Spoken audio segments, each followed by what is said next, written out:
ناظرین، جیسا کہ آپ کو پتہ ہے کہ حماس کے صدر کو ایران میں شہید کر دیا گیا ہے اور یہ سارا الزام اسرائیل پر آ رہا ہے، یعنی کہ یہ سارا حملہ اسرائیل نے کروایا ہے۔ حماس کے صدر کو شہید کرانے والا اسرائیل ہے۔ اب اسرائیل پر حماس، حزب اللہ اور حوثی ملیشیا کے حملوں کی شدت بھی آ سکتی ہے۔ اب اسرائیلی فوجی کے جو ترجمان کا بھی بیان سامنے آ گیا ہے۔ انہوں نے کہا ہے کہ ہم معاملات کو جنگ کے بغیر حل کرنا چاہتے ہیں، لیکن اگر معاملات جنگ کے بغیر حل نہ ہوئے تو ہم ہر قسم کے حالات کے لیے تیار ہیں۔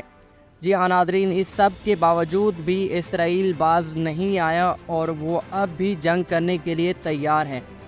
اب اس بیان کو سامنے رکھنے کے بعد ناظرین یہ بات صاف صاف نظر آ رہی ہے کہ اس کو امریکہ اور یورپ کی طرف سے فل سپورٹ ہے۔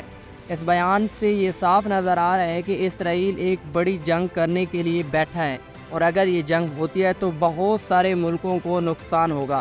اسرائیل کے پاس چاہے جدید ہتھیار ہیں، لیکن وہ ایک چھوٹا سا ملک ہے اور اس